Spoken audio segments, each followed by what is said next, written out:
organização e método. Seja bem-vindo ao nosso encontro semanal. Estávamos esperando por você para conversar sobre as demandas que os nossos filhos têm trago das suas escolas, aquilo que estão apresentados nos livros didáticos e que são desafios deste tempo para nós pensarmos juntos as estratégias em família com base bíblica e científica. Como anunciamos no episódio anterior, neste episódio vamos permanecer conversando com o pastor Willer, com o pastor Tiago, que estão aqui conosco, juntamente da irmã Kézia. A paz do Senhor Jesus. A paz do Senhor, irmãs. Bem, paz do Senhor. Nós vamos permanecer tirando as dúvidas daqueles conteúdos que estão nos livros didáticos, a relação com a Bíblia e que para nós pais tenhamos segurança na educação dos nossos filhos. Já aprendemos no episódio anterior que estes conteúdos são fundamentais, não foi, pastores? Exatamente. Para que os nossos filhos aprendam esses conhecimentos, para as avaliações que eles vão fazer, para as provas do Enem, para o crescimento acadêmico na sua vida, mas nós temos muito a entender sobre esse assunto. Então, nós vamos voltar ao pastor Tiago para a gente dar continuidade, né, Kézia? A nossa fala sobre o sistema solar. Nós falamos no episódio anterior sobre a teoria do Big Bang, que é a teoria mais assim aceita e é que é mais tratada aqui no lado ocidente, principalmente nos livros didáticos, né? Aí nós falamos até sobre o 6º ano, o aluno começa já a entender isso. Isso. É bom a gente esclarecer o seguinte, não existe só a teoria do Big Bang no meio acadêmico, ok?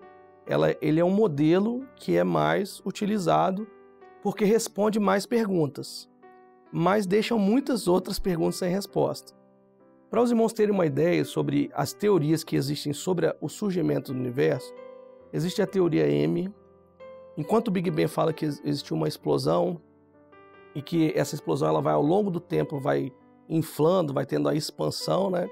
A teoria M ela acha que o universo ela começou pequeno, vai expandir e depois vai voltar a ser pequeno e assim infinitamente, ok? Mas existem outras teorias que são assim até um pouco bizarras, por assim dizer. Há uma teoria que nós estamos dentro de um buraco negro e que nada pode escapar desse universo. Há outra teoria que é aceita pela comunidade científica, que nós estamos dentro de uma simulação de computador, semelhante ao filme Matrix, que surgiu em 99. São criativas as pessoas. Tem muitas teorias, são modelos. E o modelo ele vai responder algumas perguntas, mas vai deixar outras tantas sem resposta. Um exemplo da teoria do Big Bang, eu queria colocar um slide aqui, que para ela existir, ela precisa desses, entre outros pontos, tá? Eu separei esses 3 pontos aqui, que para a teoria do Big Bang existir efetivamente, esses pontos precisam ser esclarecidos. Um exemplo é a energia escura. Para que a expansão falada pela teoria continue expandindo e não se retraia, precisa de uma energia que mantenha a expansão. Se a gente tirar a energia escura, que é uma teoria, desse universo, o universo ele vai colapsar, voltar e vai implodir. Então os cientistas colocaram um evento chamado energia escura. Só que o problema dessa energia escura é o seguinte, ela não é possível detectar essa energia, os cientistas não conseguem comprovar a sua existência, mas é a única forma de explicar como o universo continua em expansão sem que ele nunca pare. E aí a gente cai num outro problema. Quando a gente está entendendo que o universo está em expansão, vamos assumir agora a teoria do Big Bang como total, exclusiva verdade. Então ela, de um ponto muito pequeno, estava toda concentrada, toda a massa, toda a energia ali, e de repente alguma coisa aconteceu que deu um start, e as ciências não sabem explicar o que foi esse start, mas em algum momento deu um start e ela explodiu. O problema é que quando alguma coisa explode ou expande, a tendência, e isso é uma questão do nosso universo, é que as coisas vão se desorganizando. Então, explodiu e começou a desorganizar. Só que a teoria do Big Bang ela fala o contrário. Na verdade, explodiu e começou a se organizar, foi organizando as galáxias. E isso é contrário à entropia. A entropia é o estado de desorganização que existe no nosso, segundo a lei da termodinâmica, que é o estado de desorganização que existe. Então, um exemplo disso aí, que é até falado no Manaim já em algumas aulas, é que eu vou lá e pintio o meu cabelo, deixo ele penteadinho e tal. ao longo do tempo ele vai atrapalhando, até que chega no final do dia está atrapalhado. Nós Então, entendemos bem isso, pastor. Isso é entropia. Maravilhoso. Então, isso age em todo o universo. Então, a tendência é que as coisas se desorganizem, não... E a teoria do Big Bang, a teoria do Big Bang, ela fala que as coisas foram se organizando e chegou num certo ponto que agora está se desorganizando. Isso aí é uma inconsistência que não tem como explicar. Outra coisa é a inflação cósmica. Então, pela teoria, as coisas expandiram de uma vez. Só que, como expandiu de forma não linear, a temperatura no universo teria que ser diferente em cada lugar. Temperatura e densidade. Então não tem como eu explodir alguma coisa e isso ser uniforme. E o universo ele é todo uniforme, ele tem a mesma temperatura em todos os locais do universo, temperatura e densidade. Isso contrapõe a teoria do Big Bang, mas não contrapõe a palavra, porque a palavra fala o seguinte, que no terceiro dia Deus fez a expansão. Deus separou as águas e fez a expansão. E hoje a gente assiste no universo essa expansão que Deus fez lá no terceiro dia. E a gente não consegue explicar, porque isso é poder de Deus. Não tem como explicar pela ciência. Quando eu vou tentar explicar pela ciência, eu caio num monte de incógnitas que eu não consigo explicar. Mas pela palavra a gente consegue, que é o poder da palavra de Deus. Entre o poder da palavra de Deus e a coisa acontecer, não existe tempo. Simplesmente acontece, ó. E haja luz e houve luz. E haja expansão e houve a expansão. Então, em um pequeno espaço de tempo, essa expansão aconteceu. E isso corrobora com a teoria do Big Bang. A teoria do Big Bang fala assim, olha, num pequeno espaço de tempo, tudo expandiu. Mas isso também está na palavra. Em um pequeno espaço de tempo, Deus fala, e haja expansão, e a expansão aconteceu. E a palavra de Deus fez tudo isso. É maravilhoso a gente conhecer a teoria e os problemas que ela tem. Mas quando você pega a palavra, você não consegue encontrar problemas na palavra. Porque a palavra de Deus é perfeita. E isso é para nós maravilhoso, ensinar aos nossos filhos isso. A palavra de Deus ela é perfeita. As teorias que existem, você vai encontrar um monte de problemas nela.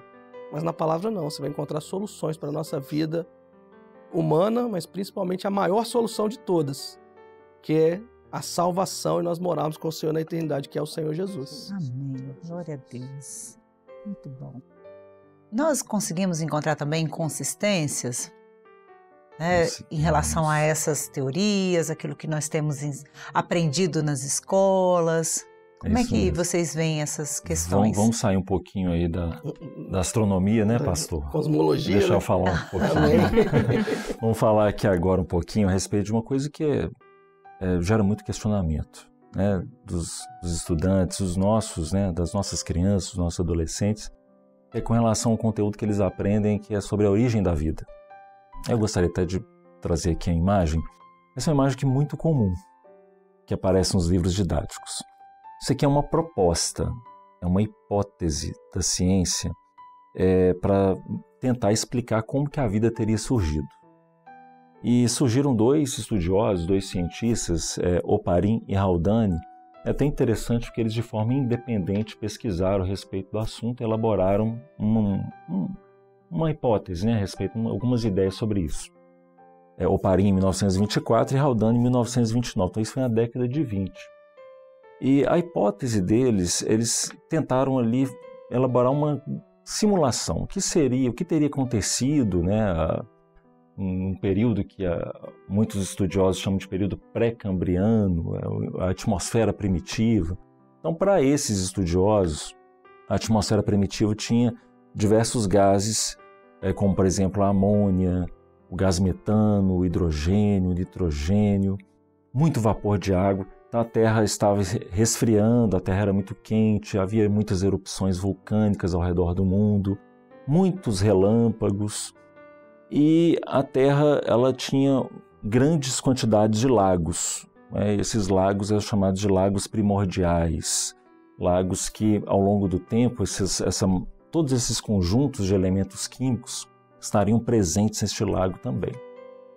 E com o passar aí do que seria milhões e milhões de anos, essa sopa inorgânica, esses componentes inorgânicos, eles teriam se juntado espontaneamente, de alguma maneira, formando algumas estruturas que seriam os aminoácidos. Esses aminoácidos, só para a gente poder entender o que seria isso, são estruturas básicas para a formação de proteínas, que por sua vez são moléculas base para a construção de tecidos dos organismos multicelulares. E a partir daí, esses aminoácidos teriam se ligado, formando proteínas, que por sua vez formaram ali uma membrana, uma película de água, dando origem ali a células bem primitivas, até que a partir daí surgiria outras formas de vida. Essa hipótese é considerada entre muitos cientistas uma hipótese mais aceita. Mas é hipótese. É do campo das ideias. Não existe qualquer comprovação nesse sentido, em relação, principalmente, a essa palavra que eu usei, espontaneamente. Sim. Uma coisa ir se organizando assim, de uma forma tão precisa, que é impossível, pelo menos ao que a ciência tem até hoje. Mas aí o que acontece? Surgiu um cientista, eu gostaria que passasse o próximo quadro aqui, um cientista chamado Stanley Miller e Harold Urey. Em 1953, eles propuseram um experimento até muito interessante. A proposta deles que foi simular essa atmosfera primitiva. Então, o que eles fizeram? Eles pegaram uma série de vidrarias e colocaram aqueles gases, todos aqueles elementos químicos ali que foram propostos por Oparin e Haldane. Então, eles colocaram diversos eletrodos também para simular choques, relâmpagos, simulando o que seria a atmosfera primitiva. Tinha muito vapor de água, uma parte ali para a entrada de vapor de água. E ao decorrer dos dias, ele observou no fundo do experimento um líquido escuro, lá do aparelho, e ele constatou que ali havia alguns aminoácidos. Aí alguém podia pensar assim, puxa, olha, que coisa, formou aminoácidos mesmo, né? Só que, o que acontece? Nos livros didáticos, eles colocam isso aqui como uma evidência da origem da vida.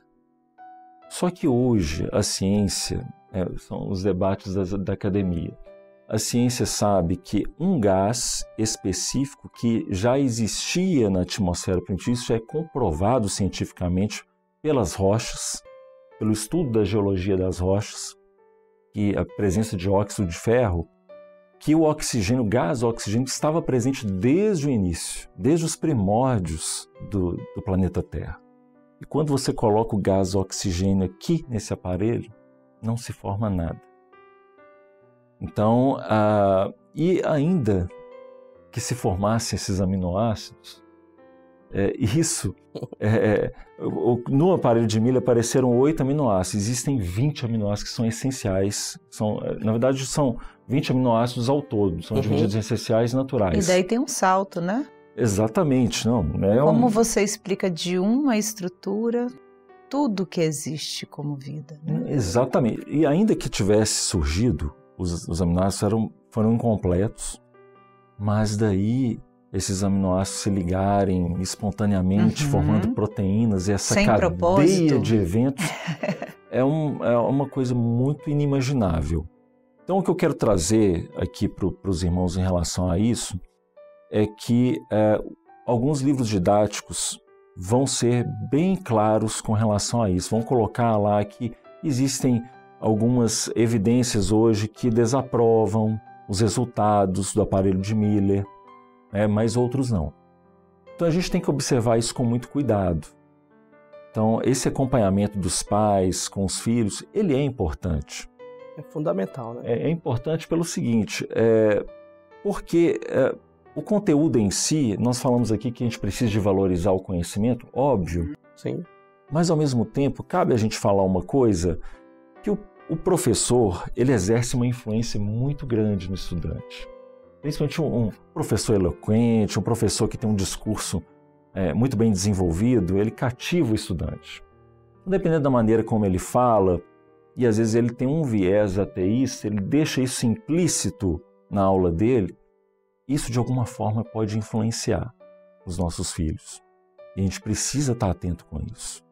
Então, perguntar o que você aprendeu na aula hoje é fundamental. Acompanhar. Às vezes você não vai entender, não vai conseguir explicar efetivamente para o seu filho, mas o diálogo ele é fundamental. Muitas crianças chegam em casa falando, olha, pai, mãe, eu aprendi isso e tudo mais, e conta, né? E aí os pais, de alguma maneira, ali vão tentar contornar a situação, mas muitas crianças não falam nada. Não falam nada. Elas absorvem aquilo ali, assimilam aquilo e não falam nada, e aquilo vai, ao longo do tempo, se transformando em alguma coisa que pode não ser ruim para ela, para o entendimento dela. Então, esse acompanhamento ele é fundamental, né? Então, com relação à origem da vida, nós temos esses aspectos e são ideias da ciência que são amplamente debatidos, mas não tem qualquer comprovação científica em relação a isso, ainda que esteja do livro didático falando que tem, tá certo? E um outro aspecto que é muito debatido no campo da biologia, né, é com relação à teoria da evolução. Então, a teoria da evolução ela é uma proposta que foi estabelecida por Charles Darwin. Na verdade, o evolucionismo é uma coisa muito antiga. Desde os filósofos gregos discutiam essa questão das espécies poderem se modificar e tudo mais. Só que Darwin ele vai conferir uma sofisticação maior para o evolucionismo. Ele vai introduzir alguns pilares, ele vai falar de seleção natural, ele vai falar de ancestralidade comum. E ele chegou a algumas conclusões observando principalmente pássaros lá em Galápagos, nas ilhas de Galápagos, no Equador. Então ele vai observar que em cada ilha os pássaros eles tinham diferentes características. Eles eram os mesmos pássaros, mas uns tinham um bico mais grosso, bem apropriado para poder quebrar sementes mais rígidas, outros bico mais fino, que era apropriado para perfurar frutos e se alimentar deles, e etc. Então, ele chega à conclusão seguinte, que o ambiente ele vai exercer uma influência sobre os organismos, fazendo com que haja uma sutil modificação ao longo do tempo em virtude das pressões seletivas daquele ambiente. Então, se você tem sementes rígidas e se você tem pássaros com bico fino e bico grosso, obviamente que aqueles que vão sobreviver naquele ambiente são de bico grosso. Sim. Essas modificações, elas se estabelecem no ambiente em grande quantidade. E nós observamos isso, inclusive, quando a gente faz seleção artificial. Uma pessoa que ela tem um gado e ela quer aprimorar a sua criação, ela vai fazendo cruzamentos artificiais e vai fazendo as modificações que você quer. Só que Darwin, ele vai extrapolar essas modificações para além das famílias biológicas, para além das classes biológicas, falando que essas mudanças elas resultariam ao longo do tempo na formação dos que nós chamamos de anfíbios, depois répteis, aves, mamíferos. E isso não tem como você experimentar, você fazer um experimento, o que muitos chamam de macroevolução, essa evolução tão exacerbada. Essas pequenas modificações nós vamos observar na natureza. Só que ele extrapola isso para algo muito amplo e que não tem comprovação nesse sentido. Muitos cientistas vão corroborar com essas ideias? Vão, mas muitos cientistas também são contrários a ela por causa das não evidências. Então há muitos debates na ciência. Então quando um filho chega para o pai trazendo essas ideias, pai, mantenha calma, fique tranquilo, né? Mostre que o conhecimento ele é importante, o filho entender a respeito da teoria da evolução, quem foi Charles Darwin, é muito importante para o desenvolvimento estudantil dele, para o desenvolvimento intelectual dele. Mas nem sempre aquilo que está em debate na academia, uma postura que é defendida por um cientista, significa que é verdade. Aliás, um dos contextos importantes na discussão da ciência é quando você elabora uma teoria, que ela seja falseável, ou seja, ela precisa apresentar determinados pontos em que, se eu conseguir de alguma maneira contrapor aqueles pontos, eu posso então derrubar aquela teoria. Senão não é nem teoria científica, certo? Então esses pontos eles são importantes para os pais eles até mesmo trabalharem com os filhos. Olha, filho, olha, isso aqui é importante você entender, você aprender, mas olha, existe uma verdade fundamental que está registrada na palavra, né? Nós somos a imagem e semelhança de Deus. O Senhor nos fez através da manifestação do poder da sua palavra. Então, esta verdade ninguém pode mudar.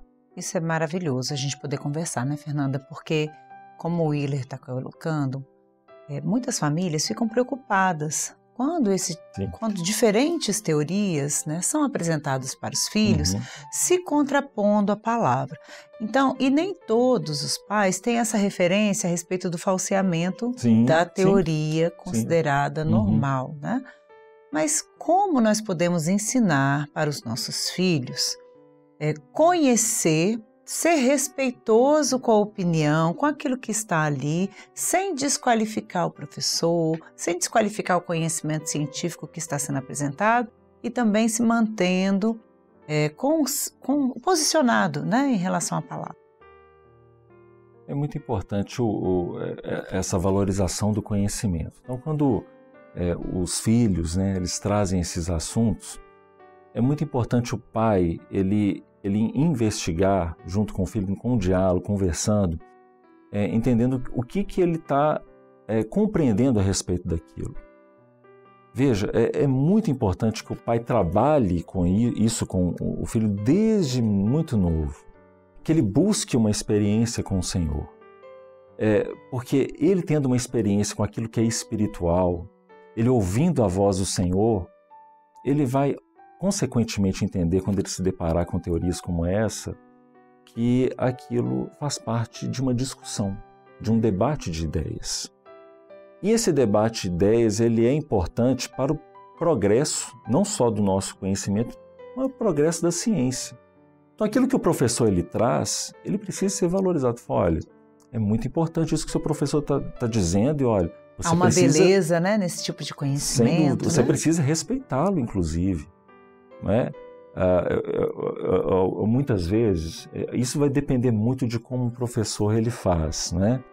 Mas o professor que tem um viés mais ateísta, aí o pai ele precisa estar bem antenado com relação a isso, né? Para que o filho ele tenha ali um embasamento maior, né? Que ele tenha um acompanhamento por parte dos pais, mas de um modo geral é importante que ele tenha um respeito pelo professor, que ele escute aquilo, que ele absorva aquilo, mas que ele saiba separar aquilo que é da razão humana e aquilo que é o espiritual, que é a fé, né? Que é a nossa fé. O grande segredo que eu vejo é uma experiência com o Senhor, com a voz. Sabe por quê?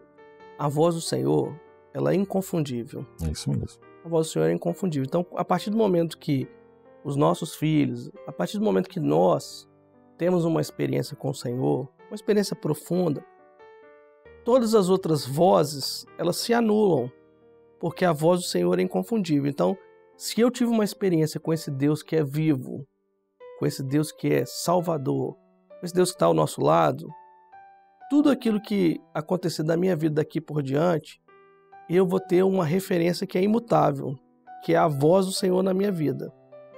Se vocês me permitem, eu até vou contar uma experiência quando jovem, trabalhando no Manaim, já contei essa experiência algumas outras vezes. Recentemente, né, pastor? Recentemente, outro dia. E nós estávamos trabalhando no Manaim como bombeiros, na época nós fazíamos a ronda ali no Manaim. E eu tive uma experiência com o Senhor, ainda jovem ali, outro jovem comigo. Nós estávamos andando pela ronda ali no Manaim, pela mata, e mato de noite, ele faz muito barulho. É muito bicho e faz muito barulho, é natural. Mas em um determinado momento, um anjo se colocou na nossa frente. E ele olhou para nós e falou assim, olha, escuta o que está à volta. E a mata não fazia nenhum barulho. A mata estava em silêncio. E aí o anjo falou com ele assim, ó, Deus está nesse lugar. E quando Deus está nesse lugar, toda a terra se cala. Então essa experiência foi para mim, para aquele jovem, para aquele irmão, inconfundível. Então se amanhã ou depois alguém chegar para mim e falar assim, olha, esse negócio de anjo não existe não. E eu tenho uma experiência que corrobora com aquilo que é inconfundível. Isso. Vou respeitá-lo naquilo que é a opinião, mas a minha experiência com o Senhor, ninguém pode tirar. Então, isso nós temos que levar os nossos filhos a ter uma experiência com esse Deus que é vivo, para não ficar numa vida espiritual teórica. Não, eu vi, falaram na igreja, e aí uma vida espiritual teórica, ela pode ser debatida com outras teorias. Conhecido, né? Agora, uma vida espiritual efetiva, uma experiência com mistério, não tem como ser debatido pelas coisas dessa vida, porque vem da eternidade. E aí não tem erro. Se os nossos filhos tiverem uma experiência com o Senhor, eles permanecerão com essa experiência para sempre. Amanhã depois pode acontecer dele se desviar, mas aquela experiência vai estar lá no seu coração. Todos os dias falando com ele, você teve uma experiência com o meu Santo Espírito. Pastor, vou contar uma experiência também que eu vivi recentemente como mãe de uma adolescente de 6º ano. E aí eu tive o privilégio, mais Júnior, meu esposo, de irmos ao Manaí no final de semana e ter uma aula com o Gido Willer, com o pastor Tiago.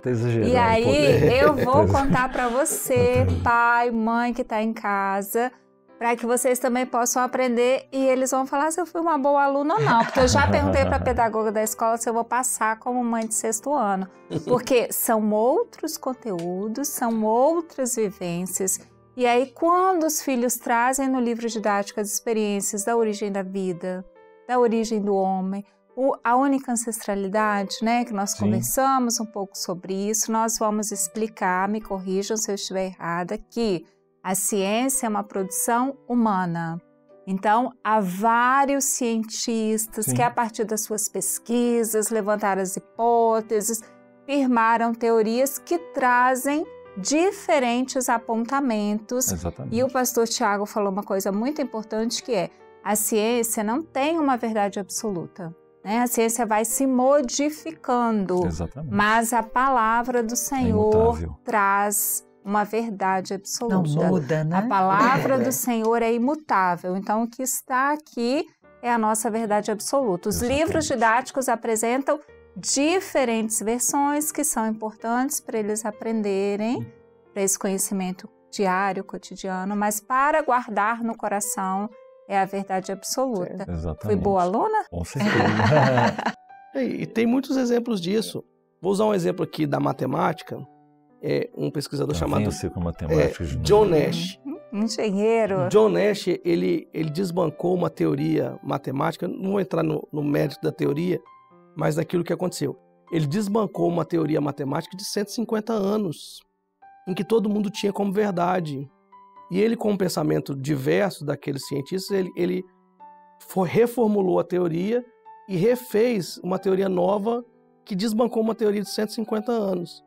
Então, quem acreditou naquela teoria ficou pelo caminho. Teve que repensar, né? Teve que repensar tudo. Isso mesmo. Então, isso que acontece com a ciência, às vezes. Se a gente firmar a nossa vida espiritual na ciência, nós vamos poder ficar pelo caminho, porque ela vai mudar ao longo do tempo. Mas se nós firmarmos a nossa vida espiritual no Senhor Jesus, Ele é a rocha imutável. Ele é o mesmo ontem, hoje, será para sempre. E aí a nossa fé vai estar firme, que a fé no Senhor é firme fundamento. Eu tenho uma pergunta para fazer para vocês. O Senhor tem 2 obras grandiosas, na minha opinião. Verdade. Que é a sua palavra, que nos dá uma experiência diferenciada, e aquilo que é conhecido pela grandeza do seu poder, que é a obra criadora. Verdade. Eu quero saber o que para vocês, tanto em relação à palavra, né, especialmente, quanto com a criação, é uma evidência daquilo que o Senhor tem feito nas nossas vidas e que mexe assim, de uma forma mais pessoal com vocês. Assim, essa parte tem mais beleza? Qual livro da Bíblia, por exemplo, tem uma beleza diferenciada para vocês? Quer falar, Will? Vou começar primeiro. Bom, eu acho que eu sou suspeito para falar, né? Assim, acho que muitos já percebem isso. Eu gosto muito do livro de Gênesis, né? Porque fala das origens, das nossas origens, da origem de tudo. Isso sempre me chamou muita atenção desde menino, né? Em relação a esses mistérios, né? Que a ciência tenta desvendar. E quando a gente começa a ler a Bíblia, né, quando eu comecei a ler a Bíblia, ainda menino também, né, muitos desses mistérios eles foram sendo desfeitos. E o Senhor, eu me considero um privilegiado porque o Senhor me deu uma oportunidade maravilhosa, que é de poder conciliar as duas coisas. À medida que a gente vai aprofundando na palavra, ao mesmo tempo a gente vai vendo algumas dessas questões dentro da própria ciência, porque o nosso Deus, ele é o autor da ciência. E isso é extraordinário. Então, essas experiências que a gente alcança, né, ao longo da nossa caminhada espiritual, ela nos proporciona coisas maravilhosas. E eu vou me lembrar aqui, inclusive, que o Senhor, ele mostrou o curso que eu ia fazer. Glória a Deus. Então, assim, eu era menino, meus 17 anos, e nessa idade a gente fica sempre na dúvida, Tempo de né? decisões tão importantes, Muito né? importantes. E eu me lembro que eu tive um sonho de que eu fazia o curso de biologia, mas olha só que coisa interessante, pastor. Eu fazia o curso de biologia e eu falava de biologia no púlpito da igreja. E uma coisa estranha, assim, mas eu entendi, eu levei para o corpo, né, o dom espiritual para o ministério, um grupo de intercessão, e era isso mesmo, era esse curso que eu tinha que fazer. E tempos depois, né, o Senhor confirmou essa experiência, né, de uma certa forma. Hoje a gente está aqui pela misericórdia do Senhor, num trabalho da obra. Só o Senhor, né? Para poder falar de biologia, usar a biologia como uma ferramenta didática para entender mais a respeito daquilo que é a palavra do Senhor. Então, isso é extraordinário e é por isso também que muitas vezes eu me debruço com ainda mais gosto pelo livro de Gênesis. Mas toda a palavra de Deus ela é maravilhosa, sem dúvida. É glorioso, pastor Tiago, nós ensinarmos aos nossos filhos como que a palavra do Senhor não volta atrás. Sim. Pastor Willer traz uma experiência que o Senhor deu de um dom que ele tinha que fazer biologia e ele falava de biologia no púlpito. E hoje, uma coisa por improvável, meio, né? Bem provável, né?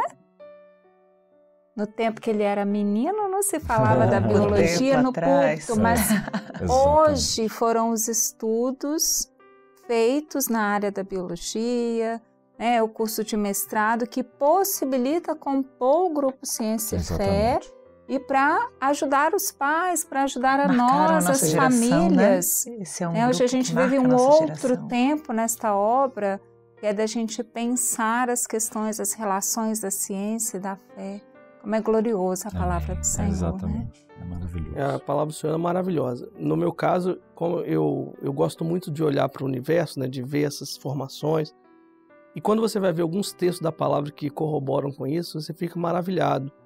Quando você olha nos Salmos, né, os céus declaram a glória de Deus, o firmamento anuncia as obras das tuas mãos. Quando você vai olhar para o universo ali, você vê que tudo tem um ajuste tão fino, um ajuste tão preciso, que você não consegue colocar isso na conta do acaso. Você tem que fazer o que o salmista fez. Os céus declaram a glória de Deus e o firmamento anuncia as obras das tuas mãos.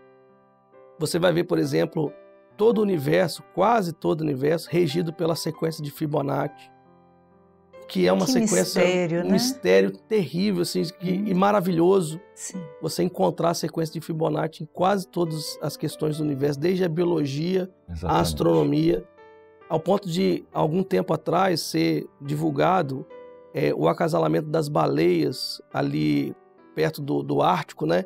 E o movimento que elas faziam durante esse ritual de acasalamento ser a sequência de Fibonacci, descrita ali nas ondas, no movimentar das águas.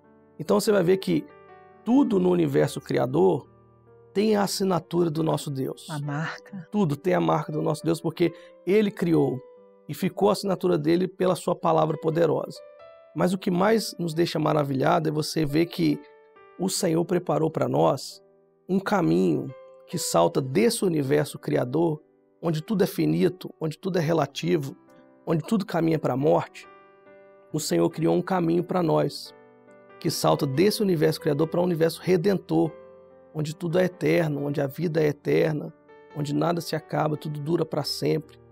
um universo aqui, criador, que tem a sua beleza, que é maravilhoso, mas tem os seus problemas, tem as suas aflições, tem as suas lutas. Mas quando nós percorremos totalmente esse caminho, hoje nós estamos percorrendo esse caminho, quando nós percorremos totalmente esse caminho no arrebatamento da igreja, tudo que é de ruim vai ficar para trás e só vai ficar as coisas boas que o Senhor nos deu, que é a presença do Senhor, a obra do Espírito Santo na nossa vida. E nós vamos chegar na eternidade e louvar o nome do Senhor por causa disso. Mas, assim, tudo que o Senhor fez na minha vida, toda a honra, toda a glória ao nome do Senhor, porque se eu cheguei até aqui, é porque o Senhor nos sustentou. Amém. Isso é mais ainda maravilhoso. Extraordinário. Glória a Deus. Glória a Jesus. E vocês falando, eu fiquei lembrando de Jó, porque foi um homem tão provado, né? Mas também foi constrangido pelo poder de Deus quando o Senhor falou: onde você estava quando eu fiz todas essas coisas? Cadê a sua inteligência para saber como eu medi as águas, como eu fiz as estrelas dançar? Então, não há como mensurar a grandeza da obra criadora e muito menos do poder do nosso Deus, da sua misericórdia conosco, né? Inclusive um texto de Isaías vai falar que o Senhor, você falou em relação ao universo, em relação às estrelas, né? Que o Senhor ele conta as estrelas. Todas as estrelas e chama pelo seu nome. Cada uma Como delas fala, pelo nome. que é na palma da mão. Tem o texto também de Isaías, que ele mediu todo o universo com a palma da mão. Isso. E toda a água que existe no planeta Terra, de todos os mares e oceanos, com essa conchinha aqui. Que coisa maravilhosa. Deus, e ao mesmo tempo que esse Deus é grandioso, você não tem como mensurar, ele se fez o menor de todos, que é o Senhor Jesus, que se fez o menor de todas as criaturas, para abrir esse caminho para nós morarmos na eternidade. Amém. Maravilha. Temos aqui, né, Fernanda, sempre indicado leituras para as famílias, na nossa livraria do Manaim.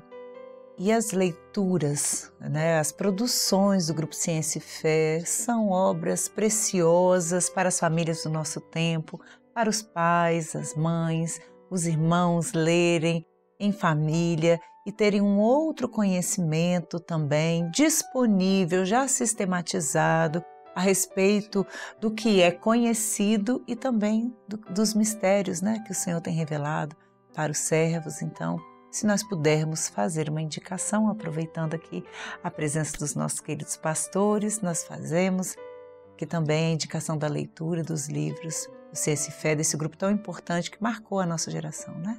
É certo. Inclusive, a gente pode até sugerir, né, para que os irmãos queiram aprofundar esse conhecimento.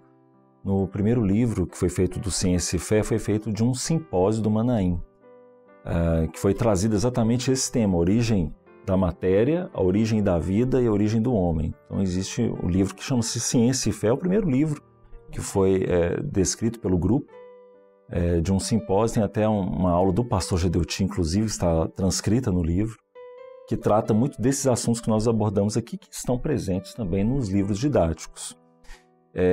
Tem também as produções, os artigos que membros do grupo já fizeram e foram publicados na revista Veja, na revista Isto É. Um deles vai tratar sobre bios e fé, que vai falar exatamente das controvérsias da origem da vida, que é um documento que os irmãos podem procurar, também importante, é comercializado, mas acho gratuitamente. Está disponível também no Instituto Bíblico, no Instituto Bíblico. E tem também os próprios livros descritos pelo pastor Fábio. São 3 módulos. Sim, o segundo módulo, salvo engano, o segundo módulo, que vai tratar muito a respeito dessas teorias, dessas hipóteses que nós discutimos aqui. Excelente. Amém, né? Olha, irmãos, para nós é uma grande alegria recebê-los aqui. Nós estamos muito felizes em poder contar com vocês para nos ajudar a compreender melhor como orientar os nossos filhos. Essas são demandas de tantas casas, né? Como a Fernanda colocou aqui a experiência dela, é demanda de tantos nós. Eu também já falei aqui da minha, não é? E mais importante é a gente conhecer um grupo que tem se dedicado a isso. Nós agradecemos a vocês por serem pioneiros desse trabalho aqui na nossa igreja, de orientar também com base bíblica e científica um pouco do que as famílias podem fazer para mediar aqui a orientação dos filhos de uma forma segura, com base na palavra do Senhor. Para nós é uma grande alegria recebê-los. Amém. Fiquem à vontade para voltar outras vezes. Vai ser sempre muito bom ter vocês aqui conosco, tá? Amém. Estamos à disposição sempre. E agradecer também o convite, né, para falarmos um pouquinho do trabalho do grupo, né, que é importante também a gente divulgar por meio de outros programas, né, pastor? Um programa também que é muito querido, né, o programa das irmãs. Amém. Agradecer a todos também e dizer que a gente está à disposição. Nosso Instagram pode ser acessado, entrado em contato conosco. Nós estamos à disposição dos irmãos, daquilo que for possível, nós vamos auxiliar todos os irmãos, os pais, e deixar aqui uma orientação para os pais. Acompanhar, igual nós falamos aqui, os seus filhos nas escolas, nos deveres, né? Sempre que possível, acompanhar o desenvolvimento escolar, mas principalmente incentivar os nossos filhos a estarem nas escolas bíblicas dominicais, nas aulinhas das crianças. A doutrina está sendo aplicada na escola bíblica dominical e é a doutrina que nos fortifica para a vida eterna e para resistir todas as coisas que vêm contra a nossa vida espiritual. Então, é muito importante os pais acompanhar os seus filhos nas escolas, mas também incentivar e acompanhar os seus filhos na escola bíblica dominical, que é importantíssimo, os cultos diários. E a escola bíblica dominical, os nossos filhos precisam estar presentes. A experiência mais transformadora que nós temos é aquela ouvindo a voz do Senhor, como nós temos vivido com o lema deste ano, né? Quem tem ouvidos, ouça o que o Espírito tem a dizer às igrejas. Assim também no seminário nós temos ensinado as crianças a ter uma experiência com a voz inconfundível do Espírito Santo. Amém. Amém, pastores. Amém. A paz do Senhor. A paz do Senhor, Senhor, Fernanda. Paz do Senhor, Kézia. Quando os pastores falaram, eles estão de fato disponíveis, né? Ficaram lá comigo, explicando meia hora, 1 hora, e a gente perguntando. Então, encontrar os pastores é fácil. Então, todos os seminários no Manaim também estão disponíveis por meio do Instagram do grupo Ciência e Fé, para tirar as nossas dúvidas. Nós, pais e mães, não estamos desamparados nessa obra. Nós temos recursos para não termos dúvidas, mas, sobretudo, levar as nossas crianças para a escola bíblica dominical, os nossos intermediários e adolescentes, como o pastor Tiago terminou a fala, é a base do nosso fortalecimento, é a base da experiência para eles estarem firmados em uma verdade que é absoluta e imutável. Então, você que está conosco até agora, compartilhe conosco as suas experiências por meio do Instagram, @Organização e Método. Você que nos assiste pelo canal do YouTube da Igreja Cristã Maranata, também pelos canais de TV, e que o Senhor possa continuar abençoando grandemente as nossas vidas, na educação dos nossos filhos, que são a nossa herança, que são a nossa alegria, e que nós queremos eles firmados na rocha, que é o Senhor Jesus. A paz do Senhor.